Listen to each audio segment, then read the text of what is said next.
Bonjour à tous et bienvenue dans cette nouvelle interview. Je suis ravie d'être avec Anne Chantal et Christian Junot.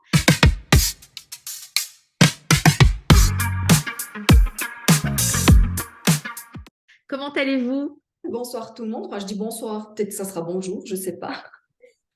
Je vais bien. Et toi? Moi, je vais bien aussi. J'ai de belle énergie cette fin de journée. Oui. Entre deux voyages, on fait cette petite vidéo pour parler de votre conférence. Vous allez innover sur la scène du Palais des Congrès de Lorient les 4 et 5 mars prochains. Et donc, moi, je suis enchantée parce que ça va être un peu une autre thématique dont vous parlez peu. Et là, vous allez être sur scène tous les deux pour présenter ça. Alors, qui va révéler le titre de cette conférence? Anne Chantal. Alors, le titre, c'est une activité de cœur pour une santé meilleure. Écoute, ça m'évoque d'une part la joie d'avoir une activité de cœur, la joie de pouvoir contribuer à quelque chose qui a du sens pour nous. Et donc, ça me paraît important. Et aussi de voir qu'il y a potentiellement quelques pièges qui pourraient nous empêcher de vivre tout cela. Et ces pièges, souvent, viennent toucher notre santé, justement. Et oui, mais c'est ça. Et en fait, donc nous, on se connaît un peu, parce que j'ai eu la chance de venir chez vous, je vous ai filmé, on s'est vu plusieurs fois. Et donc, je sais à quel point le travail, c'est important pour vous, le travail bien fait. Et tout ce que vous offrez au monde, parce que ça a beaucoup de valeur pour vous de transmettre votre savoir pour qu'il y ait des améliorations chez les personnes, dans les familles, dans les business, dans le job. Je sais à quel point ça vous tient à cœur et je sais aussi que on peut être pris comme ça dans un engrenage à vouloir trop faire, bien faire. Et puis, il y a eu un petit moment où, Christian, tu avais des petits malaises parce que tu allais un peu trop, tu étais un peu fatigué, hein. Et donc là, vous avez retrouvé un équilibre avec le sport, avec l'alimentation, pour être en bonne santé et travailler tout autant avec autant de cœur. Est-ce que ça a été difficile? Pour moi, ça reste un défi quotidien. Ça reste un défi quotidien parce que bien, quand on aime quelque chose, on peut se donner à fond. Et aller au-delà de nos limites, je dirais, énergétiques, corporelles, et aussi en oublier les autres aspects de notre vie. Et c'est vrai que pour moi, quand je dis que ça me demande de la vigilance, c'est encore pas tous les jours où je vais, par exemple, me balader au moins une demi-heure pour prendre l'air. Voilà, de temps en temps, eh ben, je me fais rattraper par «Ah, mais je vais encore vite faire ça, puis je vais encore vite faire ça». Donc, c'est c'est pas forcément évident et je crois que là derrière, il y a quand même, alors peut-être un caractère, un tempérament parce que, je peux voir aussi qu'on soit entrepreneur ou qu'on soit salarié, il y a des gens qui s'investissent à fond dans ce qu'ils font, hein. Alors qu'est-ce qui nous fait courir vers, cet investissement à fond? Je pense qu'on pourra en discuter des heures, et du coup, c'est d'être capable de s'observer pour faire un pas en arrière, en fait, hein. Moi, je pense que l'équilibre, c'est jamais quelque chose qui est fixe, qui est définitif. C'est une recherche permanente. Et puis, au fond, d'aller un peu trop loin, j'ai envie de dire, c'est pas grave aussi longtemps qu'on a conscience que c'est le cas et qu'on prenne des mesures pour que ça soit pas durable. Mais quand on le fait de manière inconsciente, c'est là que ça devient dangereux. C'est ça. En fait, dès les signaux, en fait, il faut apprendre à se connaître et puis dès les signaux, hop, se remettre dans l'équilibre. Je me souviens, je ne sais plus si c'était en septembre, je ne sais plus à quel moment vous disiez on a trop mangé ces derniers temps. C'était cet été en septembre. Ah, c'était en septembre. Oui. Et puis, c'était chouette parce que vous partagez ça et en même temps, je sais à quel point aussi c'est important pour vous, le sport. Il y a deux choses en fait. À la fois, vous aimez le sport, la montagne, parce que vous habitez auprès des montagnes, donc c'est du sport quand même intense, hein. C'est pas la petite balade sur les trottoirs à Paris, il faut être en forme. Et puis, à quel point vous aimez le travail. Donc, pendant cette conférence, vous allez nous donner un peu vos pistes. Comment ça va s'articuler? Alors déjà, effectivement, on va déjà voir que l'idéal serait de sortir du monde du travail et du mot travail, parce que le mot travail a déjà une étymologie qui parle de souffrance. Donc aussi longtemps qu'on pense qu'on doit travailler, ça sous-entend qu'on doit souffrir. Donc justement, je pense que moi je préfère de voir que nous allons œuvrer chacun à notre manière, et c'est vraiment déjà à partir de là qu'on va voir cela. Mais c'est-à-dire qu'au fond, on va pouvoir échanger qu'on a deux activités qui sont extrêmement complémentaires, Anne-Chantal et moi, parce que dans nos deux activités, on parle du frein qui empêche ceux qui souffrent dans une activité, la plupart du temps salariée, d'oser aller sur une activité de cœur. Donc, on va pouvoir parler effectivement de quels sont ces deux pièges-là. Et on va voir qu'une fois qu'on est sur une activité de cœur, il ne suffit pas de cela pour avoir une vie merveilleuse. Il y a encore d'autres pièges derrière et d'autres savoir-faire et savoir-être aussi. Et c'est de cela que nous allons parler. Je ne sais pas si tu as envie d'en dire un peu plus, peut-être. Bah, disons que tu as déjà bien élaboré le sujet. Je ne crois pas qu'il y a grand-chose à ajouter. C'est vraiment, ben, en tout cas, moi, c'est ce que j'ai prévu parce que notre conférence n'est pas encore montée. Oui, C'est vraiment de parler de ces pièges qui nous viennent, qui sont une espèce de chape, je dirais, sociétale, parce que c'est une croyance qui appartient à... Souvent, on la vit dans la famille, mais en plus, c'est plus large, c'est aussi sociétal, et de voir à quel point on est pris dans certaines croyances qui vont à l'encontre de notre épanouissement, qui vont à l'encontre de notre bien-être, et je dirais même au-delà d'un métier de cœur, de juste prendre soin de soi. ouais, c'est Ça, ça. pour moi, c'est la première étape parce qu'on tombe très vite dans je dois, il faut, à ne pas s'écouter. Tout à l'heure, quand tu disais, il faut écouter les premiers signaux. Mais en fait, on apprend à pas écouter Ouais, déjà depuis tout petit. On va dire à un enfant, mais pleure pas, c'est pas grave. Et du coup, on enferme toutes ces émotions, tout ce ressenti derrière, je dirais, une bonne armure, une carapace, et on ne sent plus les premiers signaux. Donc, en fait, on va réagir, et souvent, et je dis bien réagir et pas agir, au moment où ces signaux viennent bien forts. hmm, Et moi, j'accompagne, je dirais en tout cas presque la moitié des gens que j'accompagne, en tout cas la moitié, je pense. On fait soit une burn-out, soit dépression, en tout cas, c'est souvent ça.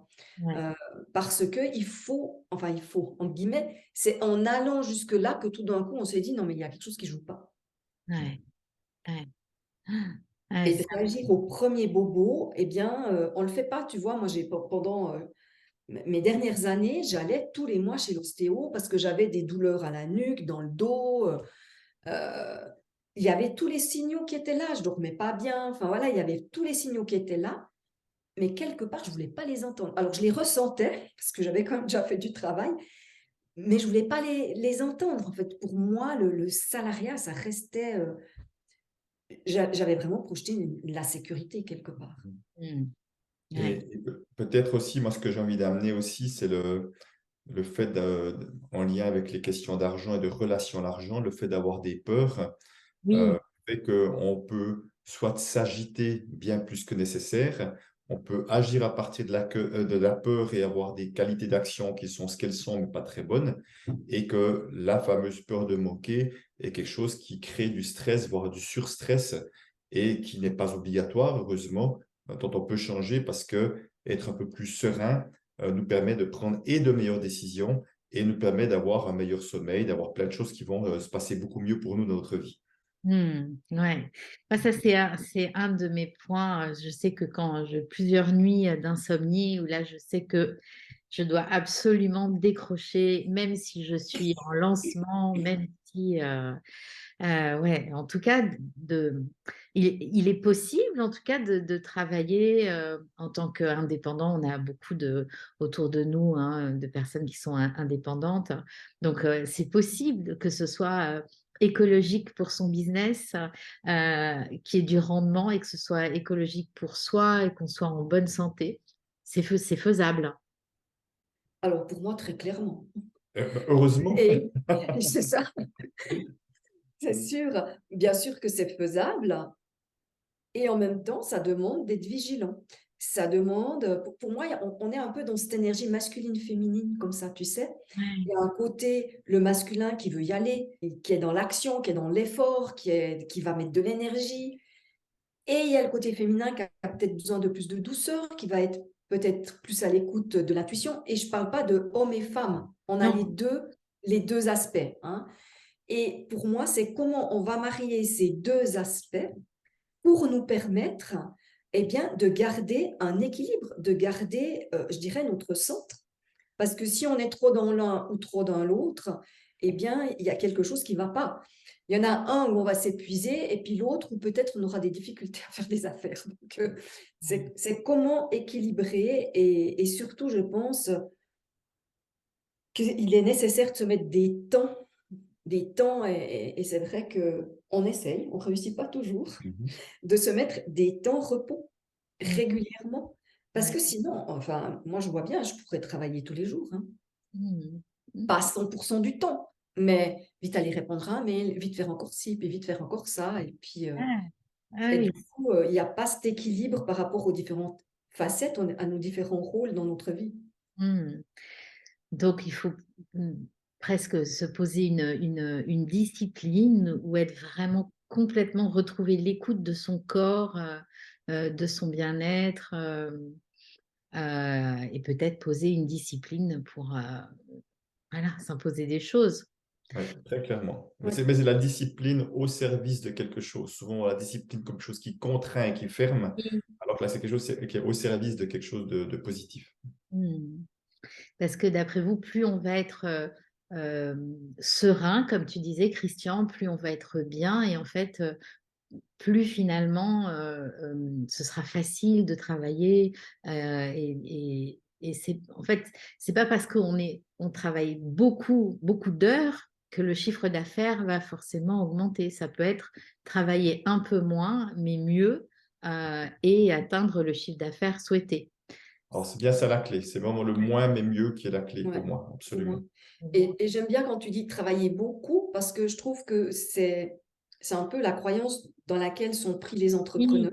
Oui, oui. Et avant d'être entrepreneur, quand on est salarié, on est beaucoup dans le il faut travailler dur Ah oui. pour gagner de l'argent. Ben, j'ai fait une vidéo il n'y a pas longtemps où je parlais de ça, où je disais, mais on passe de il faut travailler dur, quand à un moment donné, on se dégage de ça et on devient indépendant et on tombe dans il faut travailler beaucoup. Et après, c'est comment lâcher les deux pour justement avoir un équilibre et une vie saine. Et au-delà il y a la santé physique, mais il y a aussi la santé psychique, c'est-à-dire l'épanouissement, la joie, la motivation, etc. Ouais. Et puis, est-ce qu'on peut être vraiment présent quand on est dans une autre activité, qui soit des rencontres familiales avec des amis, ou est-ce qu'on a toujours une partie de notre esprit qui est vers notre ordinateur ou notre liste de courriel?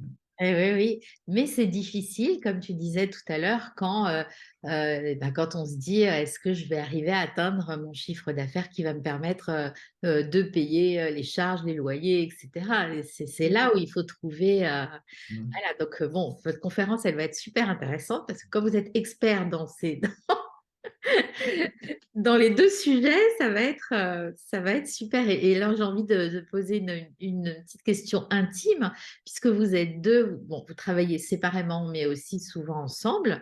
En tout cas, vous habitez ensemble. Est-ce que quand vous n'arrivez pas à vous réguler vous-même, est-ce qu'il y en a un des deux qui dit, ah, attention, tu as peut-être tiré un peu trop sur la corde. Ah, Anne-Chantal, repose-toi ou viens courir. Ah, Christian, tu devrais aller te coucher On actuellement. n'a pas fixé de règles entre nous, mais je dirais qu'on peut s'influencer dans le bon et dans le mauvais sens. Ah, Voilà. C'est-à-dire que, je prends un exemple, effectivement, d'un coup, tiens, un Chantal au moins envie d'aller courir, puis il le propose à l'autre, et puis c'est vrai que l'autre dit, ah ben oui, c'est une bonne idée, je vais venir. Et c'est vrai que c'est quand un propose à l'autre, c'est assez rare qu'on dise non, ou même, oh, tiens, on va juste marcher un moment. Donc très souvent, on va dire oui, mais par contre, ça peut aussi arriver que l'un ou l'autre dit, ah ouais, mais j'ai encore quelque chose à faire ce soir, je vais encore prendre un peu de temps, puis l'autre dit, ah bah bon, puisqu'il est derrière son ordinateur, je veux aussi aller me mettre derrière le mien, alors que ce n'était pas forcément prévu. C'est pour ça que ça peut être dans les deux sens et que ça demande parfois aussi de peut-être se poser quelques règles ensemble aussi pour Mm. être sûr de sauvegarder du temps pour le couple, parce qu'évidemment, on est un couple professionnel, on partage beaucoup de choses avec passion, parce que nos deux activités nous passionnent, mais on Ouais. n'est pas que ce couple professionnel, heureusement. Eh oui, oui, ça va être d'aller préparer le dîner ensemble, hein, pour pas qu'il y en ait un qui soit en train Tout de à faire fait. dans la cuisine pendant que l'autre œuvre sur son ordinateur, ou des choses comme ça. C'est ce que nous faisons souvent d'ailleurs, c'est de Ouais. préparer les repas ensemble, on fait très très souvent. Ouais. Après, on s'adapte en fonction des journées. Enfin, aujourd'hui, Ouais. il avait un entretien à midi. De midi à 1h moins le quart, ben voilà, c'est moi qui m'occupe du repas, mais on essaye vraiment, ouais, c'est quand même quelque chose qu'on fait souvent ensemble, le repas. Mm. Et puis, enfin, il y a plusieurs choses qu'on fait Ouais. ensemble, en fait, hein. Ouais. Ouais. Bon, ben, merci beaucoup de venir jusqu'à Lorient pour nous proposer cette conférence. Donc, ça va être très intéressant. Donc, Ça, je merci. me réjouis beaucoup. Oui, moi aussi, je me réjouis énormément, en tout cas, vraiment, vraiment, de découvrir l'Orient parce que je ne connais pas. Ok. Et, euh, et puis de participer, d'entendre les autres. Enfin voilà, moi ça, je suis toute émoustillée. Voilà. Ben, moi aussi, j'ai hâte. Pour vous inscrire, eh bien, c'est comme d'habitude sous la vidéo. Et donc, Anne Chantal et Christian Junot seront là parmi tous les autres, mais la liste est notée dans le post. Et en tout cas, merci beaucoup Anne Chantal et Christian. Et on se retrouve tout bientôt, le 4 mars à 9h30. On commence. Et voilà, je me réjouis d'avance de vous retrouver. Merci beaucoup et au Anne, revoir à tous. au Merci. revoir. Au revoir à tous et merci beaucoup, Anne.